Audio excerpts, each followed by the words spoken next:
नमस्कार। आप सबका स्वागत है। और आज का जो ये वीडियो है मेरा, ये बेसिकली एलजीबीटीक्यू को रिलेटेड है। मैं इसमें ये बात करना चाहूँगा कि किस तरीके से एलजीबीटीक्यू हमारे देश के लिए ज़रूरी भी है और एक तरह से कुछ वर्गों के लिए अगर कहा जाए तो ना ज़रूरी भी है। और मेरी समझ जो एलजीबीटीक्यू के बारे में है वो काफ़ी सोशल लेवल की है, टेक्निकल लेवल की नहीं है। बट चूँकि मैंने थोड़ा बहुत इस पर रिसर्च किया और मैंने पढ़ा कि ये होता क्या है और किस तरीके से ये बाहर के देशों में, मेरा कहने का मतलब है वेस्टर्न कंट्री में ये आया और धीरे धीरे अपने देश में स्प्रेड होने लगा। तो बेसिकली ये जो वीडियो मैं बना रहा हूँ ये फोकस करके बना रहा हूँ ताकि मैं आपको समझा सकूँ कि एलजीबीटीक्यू क्या है और कैसे ये हमारे सोसाइटी पे इफ़ेक्ट डालने वाला है या डाल रहा है। तो सबसे पहले बात करते हैं इसकी शुरुआत की। तो देखिए, इसकी शुरुआत जो है ये हुई है आपकी वेस्टर्न कंट्रीज़ में। इस टर्म की बात कर रहा हूँ, एलजीबीटीक्यू। और जहाँ तक मानव के इतिहास की बात करें तो नर नारी और जनरली हम उसे किन्नर और कुछ अगर अलग वर्ड्स में भी यूज़ करें तो छक्का जैसी चीज़ों में वर्ड में इस्तेमाल करते हैं। तो वैसे तीसरा एक जेंडर है, ग्लोबली एक्सेप्टेबल नहीं है ये, मतलब एक्सेप्ट नहीं किए जाते। हालांकि हमारा देश इतना प्रोग्रेसिव है, मैं इंडिया की बात कर रहा हूँ, कि यहाँ पे एक थर्ड जेंडर का कॉलम स्पेशली दिया जाता है, पहले नहीं था। देखिए, ऐसी बात नहीं है कि एक्सेप्टेबिलिटी नहीं है इस जेंडर की, है, इसीलिए थर्ड कॉलम दिया गया है। और बात करें तो स्पेसिफिकली एलजीबीटीक्यू की, तो ये कि अलग तरह का आयाम कह लीजिए जो इसी थर्ड जेंडर में जोड़ा गया है। ये एलजीबीटीक्यू जो लेटर्स हैं ये बेसिकली लेस्बियन, गे और बाइसेक्सुअल कुछ इस तरह से मिला कर के ये कुछ 6-7 टाइप ऑफ जेंडर्स जो हैं डिस्क्राइब करते हैं। और कहा जाता है कि वेस्टर्न कंट्रीज़ में लोग ये मानते हैं, कुछ खास वर्ग, जो कि इन्हें ये लगता है कि वो ना मेल है ना फीमेल है, वो कुछ अलग हैं।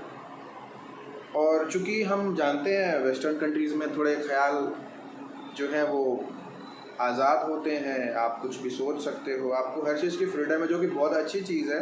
एक सोसाइटी तभी फ्लरिश कर सकती है जब सोचने की आज़ादी हो, क्रिएटिव हो। तो मुझे लगता है कि ये क्रिएटिविटी के ही आयाम हैं और लोग अपने आप को एक्सप्लोर कर रहे हैं कि हम सीमित क्यों रहें मेल और फीमेल में, जो कि एक अच्छी चीज़ है। बट पॉइंट क्या है कि जो रूढ़िवादी सोच कम है और जो हमारी सोच है कि मेल और फीमेल में ही ये समाज होना चाहिए, वो कहीं टूटता है। अगर मैं उनकी बात करूं जिनके लिए ये बहुत ही प्राइड का विषय है कि मेल और फीमेल के अलावा कुछ नहीं होना चाहिए एक्सेप्ट दैट थर्ड जेंडर जिसमें सब आ जाते हैं, उनके लिए ये थोड़ा डिफ़िकल्ट है, क्योंकि उन्हें लगता है कि सोसाइटी का जो फैब्रिक है वो टूट जाएगा। कुछ हद तक वो सही भी है। अगर मेल फीमेल आपस में इंटरेक्ट ना करें, दोनों में लगाव ना हो, और तो एक परिवार चलना, फिर परिवार सोसाइटी बनना, सोसाइटी से कंट्री, एक बड़े लेवल पे चीज़ जो है वो टूटती दिखती है। हालांकि अगर हम एलजीबीटीक्यू के बारे में कहें तो चूँकि समाज में एक्सेप्टेबिलिटी नहीं है उनकी, इसीलिए उन्हें ये चीज़ लेकर आनी पड़ी। हाँ, ये एक सोचने वाला जो है ना, मतलब एक टर्म है कि आखिर ये कहाँ तक सीमित है।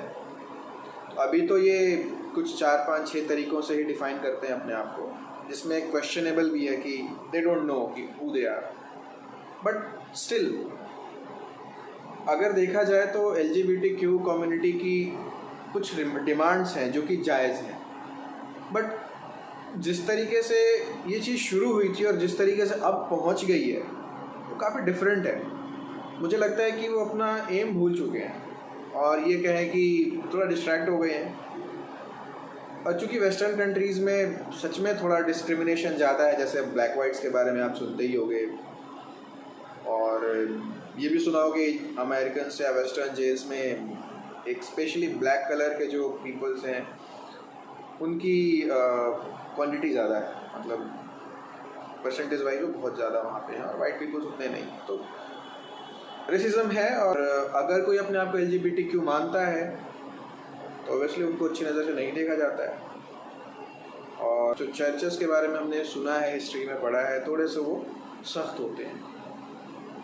तो इसी को लेकर भी जो सोच तोड़ने की कोशिश की गई और फिर LGBTQ जन्म लिया।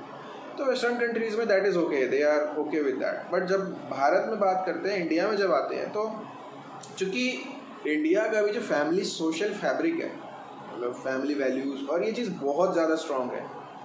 आप अगर वेस्टर्न कंट्री से कंपेयर करो तो यहाँ पे स्टिल एक फैमिली का मतलब हस्बैंड वाइफ नहीं होता। फैमिली का मतलब माता पिता, नाना नानी, दादा दादी, चाचा भतीजा, मतलब ससुर दामाद, बहुत चीज़ें हैं, बहुत बहुत कॉम्प्लेक्स है। और फैमिली जो है इतनी ज़्यादा इंटरलिंक्ड है कि ये जो LGBTQ का जो ये कॉन्सेप्ट है वो इतनी ईजिली यहाँ पे आ नहीं सकता। और चूँकि आज के टाइम में ये देख रहे हैं कि इसे जो थोड़ा फोर्सफुली किया जा रहा है, मतलब प्रेशराइज करके यहाँ पे डाला जा रहा है, कोर्ट केसेस करना, प्राइड रैलीज निकालना। तो आई थिंक LGBTQ कम्युनिटी को थोड़ा टाइम देना चाहिए अपने सोसाइटी को कि वो एक्सेप्ट करें। लड़ाई करने से कुछ नहीं होगा। जो ये कम्युनिटी है उसको थोड़ा अपने मोमेंटम को धीरे करना चाहिए। धीरे धीरे सोसाइटी को अलाउ करो यार समझने के लिए। क्योंकि अगर मैं अभी बात करूं अपनी, तो चूँकि अगर मैं LGBTQ के बारे में जानना चाहता हूं, मैं अगर सर्च करूं तो मुझे यूट्यूब पे बाहर की वीडियोज़ दिखती हैं कि वो है क्या, क्या है, क्यों नहीं है।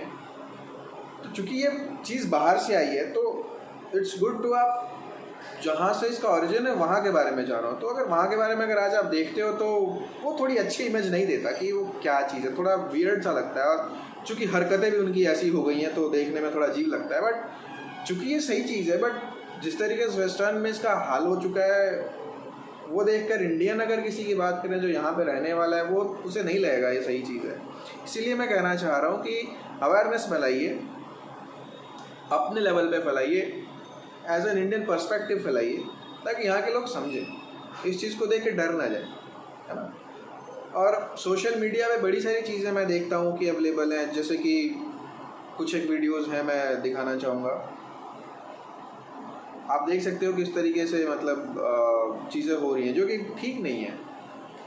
और केस जो चल रहा है उसके बारे में बात करें तो ठीक है, LGBTQ कम्युनिटी के लिए उन्हें राइट्स मिलने चाहिए। बट पॉइंट ये है कि जिस तरीके से कोर्ट में केस लड़ा जा रहा है और जिस तरीके से प्रेजेंट कर रही है LGBTQ कम्युनिटी अपने आप को, वो ठीक नहीं है। आपको केस करके और कानून बना के क्या मिल जाएगा जब सोसाइटी में ये एक्सेप्टेबिलिटी नहीं है। सबसे पहले आपको सोसाइटी में एक्सेप्टेबिलिटी लानी पड़ेगी, फिर कोर्ट केस करते रहिए यार। अदालतें हमेशा खुली रहती हैं, रात के 12 बजे तक खुलती है। So this is my take on LGBTQ community. चीज़ ठीक है, बट इंडिया के लिए they are not prepared well, they have to prepare well, ताकि यहाँ पे सोसाइटी उन्हें एक्सेप्ट करे, है ना।